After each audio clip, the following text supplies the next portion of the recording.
복에 받으신 줄 믿습니다. 오늘 제목은 물 위에 던지는 사람들입니다. 제목을 한번 같이 함께 읽어보겠습니다. 시작.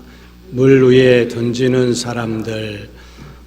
희망찬 새해 첫 주일을 맞이하여서 우리 병화동교회에서 예배를 드리는 우리 성도 여러분에게 하나님께서 하나님의 거룩한 손을 높이 드셔서 여러분 한 사람 한 사람, 한 가정 한 가정, 여러분들의 모든 사업체, 직장마다 하나님의 넘치는 축복이 2025년 한 해 충만하게 임하시기를 주님의 이름으로 축원합니다. 오늘은 2025년 한 해 동안 우리 교회가 어떤 목표를 정하고 신앙생활을 해 나갈 것인가를 설명하는 그런 시간이 될 것입니다. 2025년 우리 평화동교회 피오는 어떤 거지요? 물 위에 던지는 사람들. 작년의 피오는 너 하나님의 사람아인데 올해는 우리들은 다 물 위에 던지는 사람들이 되려고 이제 신앙생활을 출발을 하고 있는 겁니다. 본문을 보면 너는 떡을 물 위에 던지라 라고 말씀을 합니다. 저 물 위에다가 여러분들이 오늘 받은 떡을 던져버리면 어떻게 될까요? 이 떡을 던져버린다라고 하는 것은 어떻게 보면 여기다 떡을 던지면 그 떡을 다시 찾을 수 있어요, 없어요? 못 찾겠지요. 떡을 못 찾게 되지요. 다른 말로 하면 내 소중한 것을 물 위에 던져라. 여러분들의 소중한 것을 저 물 위에 던져버리면 그 소중한 것을 찾을 수 있을까요? 못 찾을까요? 찾는 게 거의 불가능할 것 같아요. 왜 소중한 것을 물 위에 던집니까? 잘 이해가 안 가실 겁니다. 그러나 하나님을 상대로 하는 믿음의 행위는 물 위에 던지는 것처럼 무모한 행동 같지만 우리의 신앙의 그 행동들이 이 물 위에 떡을 던지는 것처럼 물 위에 소중한 것을 던지는 것처럼 무모한 행동 같지만 결과는 내 속에 유익한 행위입니다. 왜냐하면 반드시 여러 날 후에 내가 던진 것을 하나님께 다시 되돌려 주신대요. 다시 찾을 수 있게 만드신다는 겁니다. 기도가 물 위에 던지는 것과 같습니다. 우리가 기도하는 시간이며 정성이며 에너지며 기도에 투자하는 것이 이 물 위에 던지는 것처럼 그렇게 기도한다고 달라지겠냐? 기도한다고 뾰족한 수가 생기겠느냐? 차라리 기도 말고 다른 일을 하는 게 더 낫지 않겠느냐? 사람들은 그렇게 말할 수도 있을 것 같아요. 우리가 기도하는 이 모든 것들은 물 위에 던지는 것처럼 헛된 것 같아 보이지만 결코 헛되지 않다는 겁니다. 왜냐하면 하나님께서 응답하실 때가 있기 때문입니다. 시편 126편 5절 6절에 보면 눈물을 흘리며 씨를 뿌리는 자는 기쁨으로 거두리로다. 울며 씨를 뿌리러 나가는 자는 반드시 기쁨으로 그 곡식단을 가지고 돌아오리로다. 그렇게 말씀합니다. 눈물을 흘리며 씨를 뿌린다. 울며 씨를 뿌린다는 말씀의 의미가 뭘까요? 여러분들이 아시는 것처럼 살아계신 하나님만 바라보고 간절함으로 응답을 기대하며 부르짖어 기도하는 것을 뜻하는 거지요. 울며 씨를 뿌린다는 것은 쉬운 일이 아닙니다. 울며 씨를 뿌린다. 그건 폼나는 그런 모습도 아닙니다. 그런데 말씀을 보면 대꾸를 이루고 있습니다. 울며의 대꾸를 이루는 말은 기쁨으로라는 말씀이고 지금은 울지만 기뻐할 때가 돌아온다는 겁니다.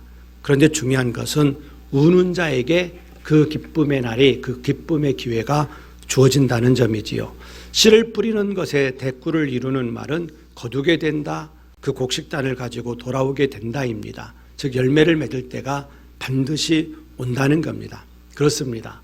여러분들이 기도하는 것, 물 위에 던지는 것처럼 헛된 것 같지만 세상의 눈으로 볼 때 그 기도하는 그 시간, 그 열정, 그 여러분들의 그 희생, 그런 것들 헛된 것 같지만 절대 그렇지 않습니다. 반드시 찾을 때가 있습니다.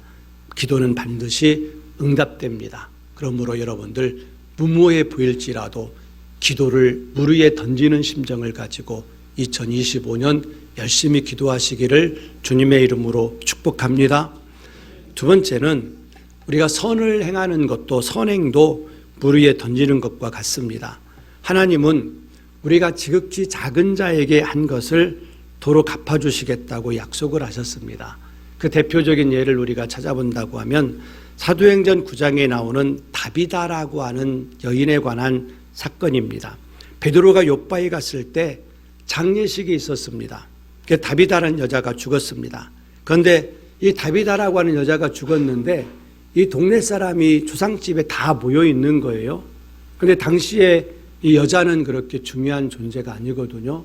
사람 하나 둘 셀 때 여자는 그 숫자에 들어갔어요? 안 들어갔어요? 들어가지도 않았어요. 사람도 아니었어요. 그런데 그 다비다라고 하는 여자가 죽었는데 온 동네 사람이 그 장례식장에 다 모여 있었습니다. 알고 보니까 이 죽은 다비다라고 하는 사람은 살아있을 때 동네 사람들을 위하여서 선행을 많이 베푼 여인이었습니다. 특별히 당시에는 옷감이 귀한 시대였지요. 지금은 우리들이 따뜻한 옷을 입지만 여러분들이 젊으셨을 때 이 추운 겨울에도 따뜻하게 옷을 입지 못한 사람들이 많이 있었잖아요. 그런데 이 시대는 더했겠지요. 옷이 귀했습니다. 그런데 옷을 많이 동네 사람들에게 지어 입혔습니다. 그래서 사람들이 자기들을 그렇게 사랑했던 이 여인이 죽은 것에 대해서 너무 안타까워하고 너무 슬퍼했던 거지요. 베드로는 죽은 그 다비다를 위하여 기도하고 싶어졌습니다. 그래서 무릎을 꿇고 하나님께 간절히 기도합니다. 기도하고 나서 베드로가 외쳤습니다. 뭐라고 외쳤느냐면은 다비다야 일어나라 그렇게 외쳤어요. 그랬더니 눈을 떠서 베드로를 보고 일어나 다비다가 앉은 거예요. 여러분, 다비다가 살아났습니다. 그 여인이 가난한 사람들에게 구제할 때, 그 옷을 지어 입힐 때 이 가난한 자들이 나한테 뭘 돌려주겠다, 나한테 갚아주겠다 그런 기대 갖고 그랬을까요? 아무런 기대도 하지 않고 물 위에 던지는 심정을 가지고 옷 하나 만들어서 그 가난한 사람이 입히려고 했고 옷 하나 만들어서 그 사람 주려고 했고 그랬던 거예요. 그랬는데 나중에 누가 갚아주셨어요? 하나님께서 갚아주시더라는 겁니다. 감사 생활도 헌금 생활도 물 위에 던지는 것과 같습니다. 하나님께 드리는 헌금도 물 위에 던지는 것처럼 허비하는 것 같아도 반드시 하나님께서 다시 찾게 하실 수 있습니다. 하나님께 헌금을 드리는 것이 낭비같이 생각될 때가 있습니까? 아깝게 느껴질 때가 있습니까? 절대 그렇지 않습니다. 하나님은 드린 예물을 기억하셨다가 반드시 도로 갚아주십니다. 하나님의 큰 복의 문을 여는 열쇠는 하나님께서 여러분에게 허락하신 모든 소득 중 하나님께 속한 몫을 하나님께 돌려드림으로 하나님의 소유권을 인정하는 데 있습니다. 그러면 하나님께서 하나님의 소유권을 인정하는 그 믿음을 보시고 우리에게 물질의 복을 주십니다. 말라기 3장 10절이 그 말씀이지요. 만군의 여호와가 이르노라 너희의 온전한 11조를 창고에 들여 나의 집에 양식이 있게 하고 그것으로 나를 시험하여 내가 하늘문을 열고 너희에게 복을 쌓을 것이 없도록 붙지 아니하나 보라. 11조를 드리는 것은 모든 것이 하나님께 속하였다는 것을 나타내는 신앙의 고백입니다. 그러면 하나님께서는 그 고백을 받으시고 하늘의 창고를 여시고 복을 부어주신다는 겁니다. 하나님께 드린 헌금은 반드시 우리가 다시 찾을 날이 있습니다. 그런데 우리가 헌금을 드리는 것 보면 물 위에 던지는 것처럼 내게서 다 떠나가는 것이고 내 주머니에서 나가는 것으로 그렇게 보일 수도 있지만 물 위에 던지는 것처럼 그렇게 허망하게 보일 수도 있지만 절대 그렇지 않다는 겁니다. 하나님께서 다시 찾으시도록 우리에게 은혜를 주신다는 겁니다. 우리가 전도하는 것, 선교하는 것도 마찬가지입니다. 전도를 하면 헛곳에 뿌리는 것 같지만 복음의 씨앗을 심기만 하면 언젠가는 싹이 납니다. 우리는 땅끝까지 복음을 증거해야 됩니다. 때를 얻든지 못 얻든지 복음을 뿌려야 됩니다. 우리가 캄보디아에 두 교회를 짓고 캄풍스프 김천 평화동교회 안동추로 평화동교회를 지금 건축하고 있는데 그 교회에서 이제 전도가 되고 또 성장하면서 어떤 사람이 나타날지, 어떤 사람이 세워질지 우리는 모릅니다. 그런데 분명히 하나님께서는 일을 하고 계실 겁니다. 개신교의 최초의 한국의 선교사 중에서 순교자가 누구냐면 토마스 선교사입니다. 1839년, 그는 1839년에 태어났는데 조선 선교의 꿈을 품고 이 땅에 들어왔지만 그 꿈을 이루지 못하고 27살에 대동강변에서 죽게 돼요. 관원들의 칼에 의해서 몸이 동강이 나서 죽게 됩니다. 27살에 순교를 하게 되지요. 토마스 선교사는 중국에서 조선 땅에 들어가기 위해서 엿보던 중에 마침 미국 상선 전원을 셔모노가 무역을 위해서 한국을 떠난다는 그런 정보를 입수하게 됩니다. 그래서 통역관으로 그리고 안내자로 동승해서 자기가 선교의 꿈을 꾸던 그 조선이라는 나라로 오게 되지요. 약 일주일 후 전원을 셔모노는 대동강 입구 용강군에 당도했습니다. 배는 계속 강 상류를 거슬러 올라가 평양을 향하고 있었습니다. 배가 대동강 중앙에서 머물자 관원들은 우리나라는 외국과의 무역이 국법으로 금지되어 있으므로 퇴각하라. 퇴각하지 않으면 우리가 공격할 것이다. 그렇게 엄포했습니다. 그러나 전원을 셔모노는 무역선답지 않게 중무장을 하고 있는 그런 이상한 배이기도 했습니다. 그래서 관원 이현익을 역류하고 강압적인 자세를 취했습니다. 이에 강변 병졸들과 주민들이 몰려가라고 고함을 치면서 돌을 던지고 그 배를 향해서 활을 쏘고 화승포를 쏘기 시작했습니다. 위협을 느낀 전원을 셔모노에서도 소총과 대포로 응사를 했습니다. 이 와중에 홍수로 불어났던 대동강물이 줄어들고 썰물 때가 되자 강물이 급격히 줄어들어서 이 배가 대동강 바닥에 딱 좌초되고 말았던 겁니다. 그래서 평양감사 박 교수의 명에 따라 우리 군은 상류에서 작은 배 여러 척을 연결해 가지고 그 배에다가 불을 지르게 됩니다. 불을 질러서 전원을 셔모노를 향해서 그 배를 내려보냅니다. 그래서 이 불붙은 배가 전원을 셔모노에 붙어가지고 이 전원을 셔모노가 막 불이 타게 되죠. 그러니까 불이 붙으니까 어떻게 됩니까? 그 배에 타고 있었던 그 여러 선원들이 바다로 뛰어들어서 강변으로 나오게 되죠. 나오는 즉시 그 관원들이 그들의 목을 베고 사지를 베고 죽이기 시작합니다. 그래서 그 칼로 병졸들이 닥치는 대로 죽였습니다. 이 토마스 선교사도 더 이상 배에 그대로 있을 수가 없어서 성경 몇 권을 품에 안고 강으로 뛰어내렸습니다. 토마스 선교사는 마지막으로 품고 온 성경을 강변 여기저기에 자기가 품고 온 성경을 막 뿌렸습니다. 뿌리고 나서 이제 자기를 죽이려는 박충권에게도, 그때는 박충권인지 누군지 몰랐겠지요. 박충권에게도 한 권을 주었으나 받지 않았습니다. 그대로 모래사장에 던져졌다고 합니다. 토마스 선교사는 박충권의 칼에 맞아 죽으면서 시체는 토막이나 강변에서 불태워졌다고 합니다. 그렇게 27살에 강변에서 불태워져 죽었어요.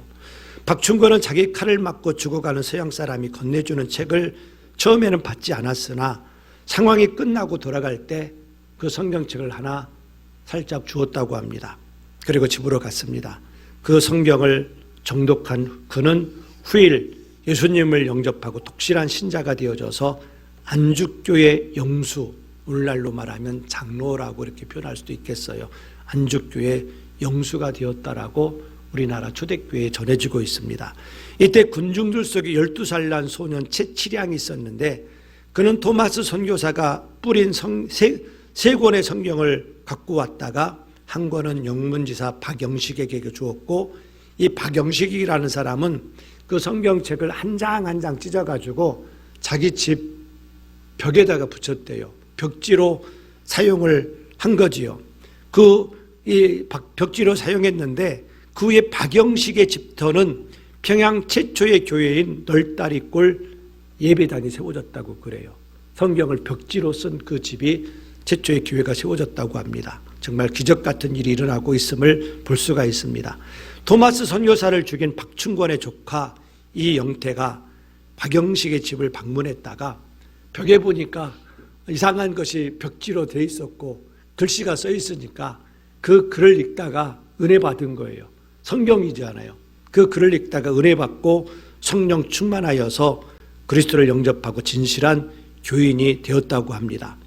고대 교회 교부 터툴리아는 순교자의 피는 교회의 씨앗이 되고 교회는 순교자의 피를 먹고 자란다, 그렇게 말했습니다.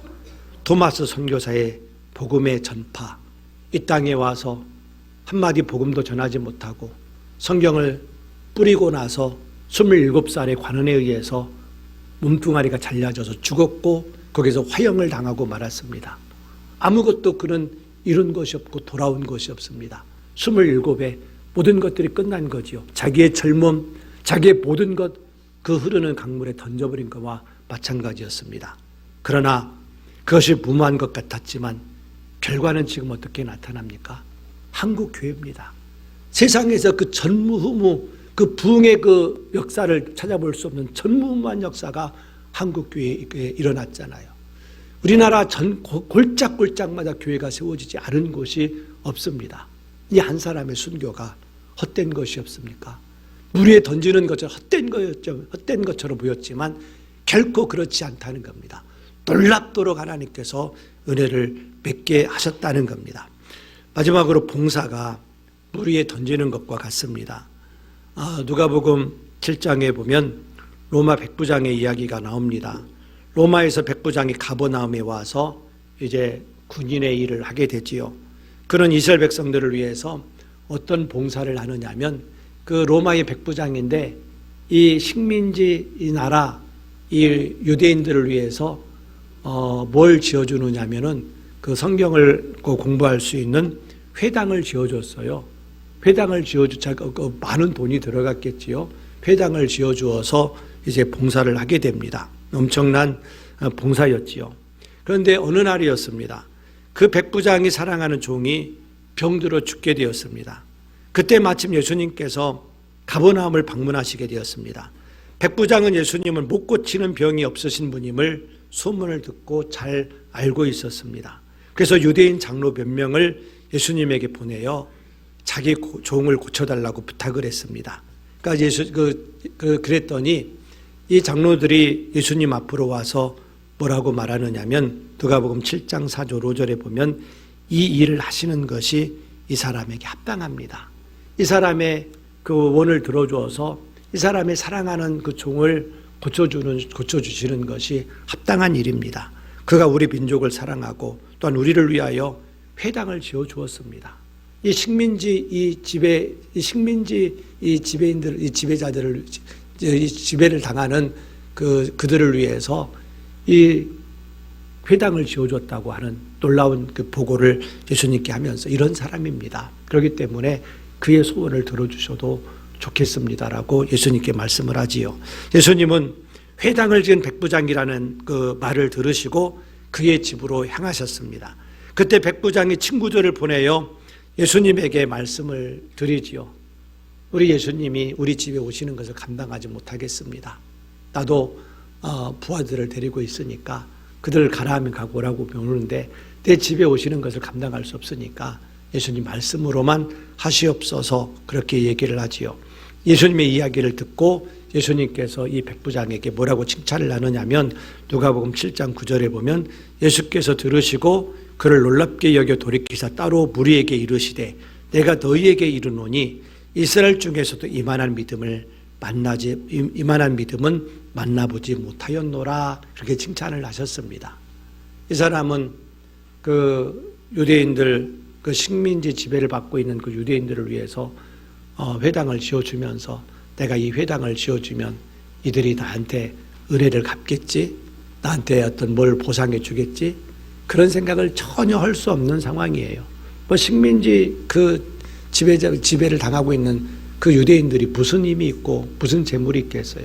그냥 물 위에 던지는 것처럼 하나님의 감동이 있었던지 그들을 위해서 회당을 지어 주었는데 나중에 그것이 이렇게 돌아오더라는 겁니다. 여러분, 이와 같이 봉사는 반드시 도로 찾을 수 있습니다. 여러분들의 교회를 위해서 봉사하고 또 사회를 위해서 예수님의 이름으로 봉사를 하는 것 누가 알아주지 않아도 돼요. 목사가 몰라줘도 되고요. 교회가 몰라줘도 돼요. 아무것도 아닌 것 같지만 여러분들이 그 모든 것들은 물 위에 던지는 것 같이 가치 없는 것 같고 사람들이 알아주지 못하는 것 같고 흔적도 없이 사라지는 것 같지만 누가 기억하신다고요? 하나님이 기억하셨다가 다 여러분들에게 돌려주신다는 겁니다. 그러니까 물 위에 던지는 것 같지만 열심히 여러분들 봉사하십시오. 열심히 주님의 몸된 교회를 섬기십시오. 열심히 세상에서 빛과 소금의 역할을 감당하시기 바랍니다. 그런데 하나님을 상대로 하는 믿음의 일에서는 우리가 계산을 앞세우지 말아야 됩니다. 저 물 위에 던질 때 이 계산을 하면 던질 수 있을까요? 없을까요? 믿음이 좋은 사람은 던질 수 있겠지요. 그런데 계산을 하면 저 물 위에 떡 못 던져요. 여러분들의 물질 던지겠어요? 저 물 위에 여러분들의 젊음 던지겠어요? 여러분들의 열정 저 물 위에 던지겠어요?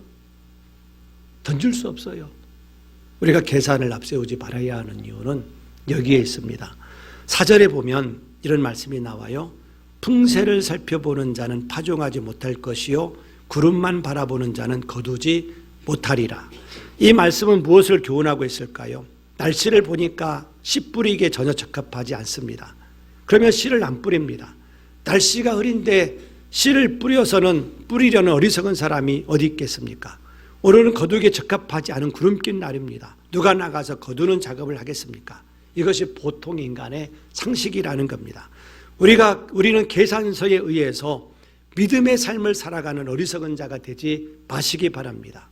그들은 이것을 하면 안 될 것 같고 저것을 하면 좋지 못하다, 이것은 낭비다 하고 계산을 합니다. 주님 앞에 시간을 들이고 인생을 바치는 것을 모두 다 낭비하는 것이라고 생각합니다. 시선을 환경에 두지 마십시오. 그 구름 낀 하늘에 시선을 두지 마십시오. 날이 맑기까지 기다리지 마십시오. 내 생활 환경이 좋아지면 주님을 섬기지, 내가 조금만 더 시간적 여유가 생기면 봉사하지, 이런 마음들 때문에 우리가 못하는 겁니다. 내 위에 하늘이 어두워도 나를 둘러싸고 있는 환경이 내게 불리해 보이는 모든 것이 하나님을 향한 그리고 내 이웃을 향한 선행과 봉사에 제동을 걸어도 그것이 바른 일이고 그것이 귀한 일이고 가치 있는 일이고 하나님의 영광을 위한 일이고 하나님께서 기뻐하시는 사역이라면 마음속에 믿어지거든 던지십시오. 행하십시오. 물 위에 던지십시오. 제발 계산에 의해서 신앙생활을 하는 어리석은 일을 하지 마십시오. 바람이 약간 분다고 일하러 안 나가고 이슬비가 조금 내린다고 해서 씨를 뿌리지 않는 사람, 또 구름이 조금 끼었다고 해서 주수하러 나가지 않는 사람은 가난하게 될 것입니다. 이것은 신앙생활에도 마찬가지입니다. 풍세를 살피면 신앙생활이 잘 안 됩니다. 신앙생활에서는 핑계가 많으면 안 됩니다. 우리가 예배 출석도 마찬가지입니다. 비 온다고 안 오고, 눈 온다고 안 오고, 피곤하다고 안 오고, 놀러 간다고 안 오고, 언제 오시게요? 핑계가 많으면 신앙생활 못해요.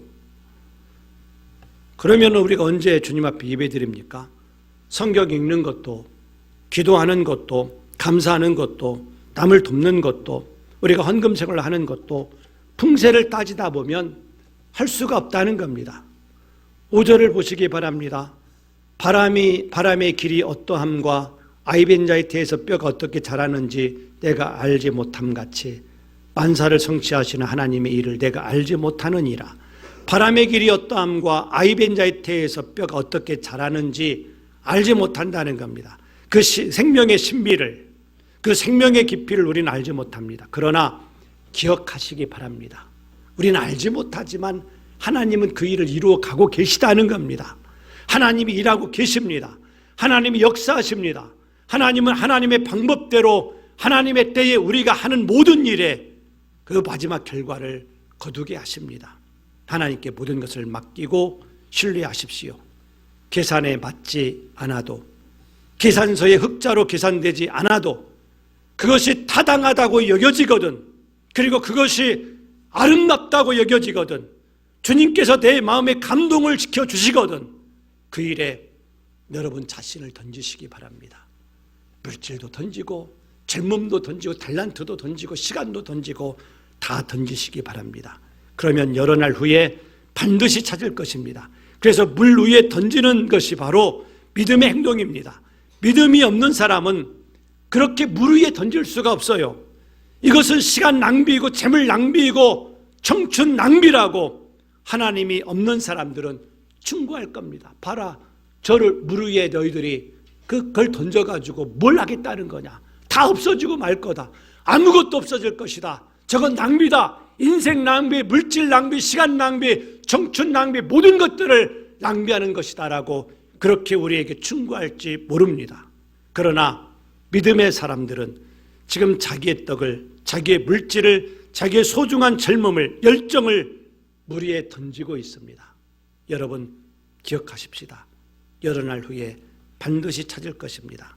우리가 믿음으로 기도하고 믿음으로 선을 행하고 믿음으로 감사하고 믿음으로 전도하고 믿음으로 봉사할 때 물 위에 던지는 것처럼 다 떠내려가는 것 같을 것 같지만 아무것도 내게 남을 것이 없고 이것은 비경제적이고 우리가 이해타산을 따져볼 때 이것은 다 우리에게 아무런 유익이 없는 것 같지만 결코 헛되지 않다는 겁니다. 담대하게 믿음으로 물 위에 던지는 삶을 살아가시기 바랍니다. 여러분들이 가만히 보세요. 만약에 목사가 물 위에 안 던지면 여러분도 던지지 마세요. 우리 장로님들이 물 위에 안 던지면 여러분 던지지 마세요. 거짓말이니까. 그러나 목사가 던지거든, 우리 장로님들이 던지거든, 믿음의 선진들이 던지거든 사실입니다. 하나님은 살아계십니다. 던지십시오. 그럼 반드시 얼마 되지 않아 하나님께서 거두게 하실 겁니다. 분명히 거두게 하실 겁니다. 그래서 이 믿음 가지고 2025년 살아가는 저와 여러분들 되어지기를 주님의 이름으로 축복합니다. 기도하겠습니다. 아버지 하나님, 은혜와 사랑을